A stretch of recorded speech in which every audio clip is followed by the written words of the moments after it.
16 Tons that recently won an award at Indiecade for Developer's Choice Award. It has been shown in Atlanta, here in New York, and LA. And Cross Your Heart and Hope to Die, that got the jury award at Come Out and Play. And we also did a proposal for an architectural competition that wasn't ever exhibited, but I'm told in the architecture world, doing a proposal itself counts as a project.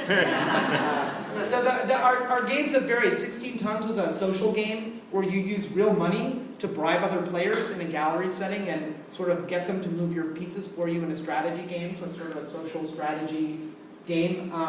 Cross My Heart and Hope to Die was a physical game, a little bit like a sport, played in a labyrinth that Natalie designed with 20-foot-high fabric walls, based on the myth of Theseus and the Minotaur. And then Flatlands, again, is very different, more a game about conversation and aesthetics that makes use of my board game collection. So I like to think that we're exploring really different forms of games, but I'm sure there are some common themes.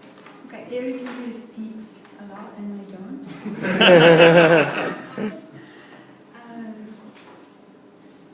Like space? I think the common theme, Yeah. yes. How can space be part of the actual gameplay? It's one part, so Eric had 200 game boards sitting on storage, and then in the living room, we wanted them off the living room. And Baby Pasta was perfect.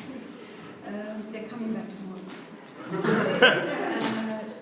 But the fact that the pleasure of going through fake archival and the pleasure of, I think, exploring and feeling like you had another option, and it was part of the gameplay, and how to make that,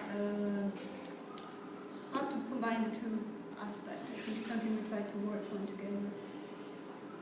Eric has had a very long design process for this game.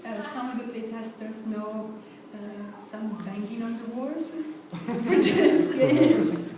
And I think that the challenge was that at the beginning he was trying to make a game, a set of rules, maybe a changing set of rules that would work for any game board. I think it's like trying to be the god of the game board, so that every possible game was possible. And we totally changed just a week before everything started. Right. So we went through a lot of iterations for this game, probably about 40 or 50 different versions of the game, through dozens and dozens of playtests. I probably have not radically changed a game design so much as I worked on this, and that was all in about 3 months. So it was just a blizzard of playtesting. I think one of the interesting things about working with an architect is that in game design you really do the design through playtesting, right? If you have a healthy elbow room in your schedule and a healthy creative process, it's really about trying ideas out and then playing them and see what works and doesn't work. Architecture, it's harder to prototype an entire building. So, I think that architecture, you really, in both you move from the general to the specific, but it's much harder to figure out how to prototype the spatial aspect of our projects together. But this went through a lot of revisions. It was only really about a week before we started installation that we changed the game to this idea of discussion and debate, and then did, many play tests and rule tests, and can people figure out the rules and what's the right way to tweak the game. Maybe we should walk over there now. I also think just something that's common to different games, a little bit as Eric is the one speaking and I'm the one speaking less, is that I like the architecture is the serious background. And the intent of Flatland was a little bit that nothing had color except the game board. So everything is black and white and gray, and serious, and a little bit different from everything that has been in Baby Castle before, because it's much more sober and somber. Right.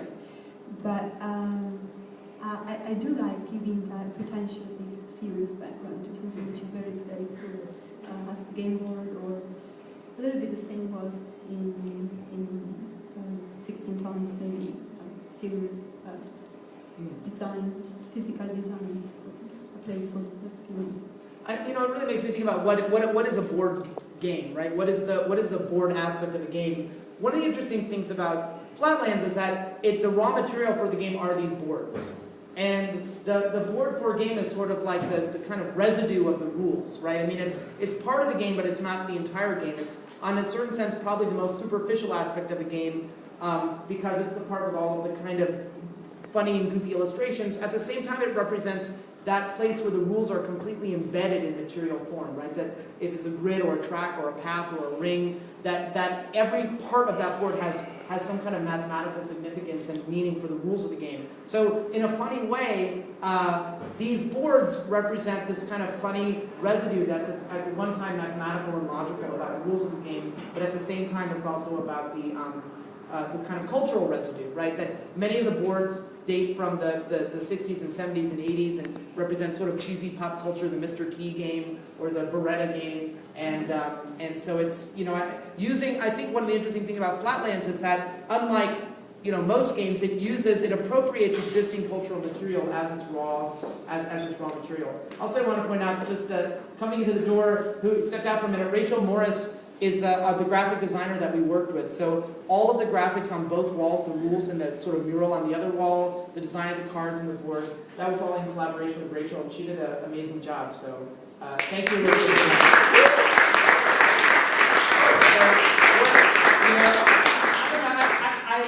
I feel like we want to stroll over there, but I don't know if everyone's going to hear us if we don't have the mic. So, Yeah, sure. Should we walk over there? And one more detail, I think, maybe that's what you were trying to say and I didn't understand. But I think when you play a game board, you don't see the game board anymore. You see the rules and you're thinking about the game. And in a weird way, this game makes you look again at the game board for other design aspects. And when you actually play the game, you don't consider anymore. Yeah, I mean, I think the goal of a game that's about aesthetics is maybe to have you think about games and look at games in a way that you might not normally do that. But let's roll over. We can talk about the space and the rules. And you know, this talk isn't going to be very long. It's really the warm up for Jesse Fuchs, who's giving a lecture right after this. So, but we're going to say a few more things, and we'd love to take Q&A for Rachel or for Natalie and I. So let's walk over there.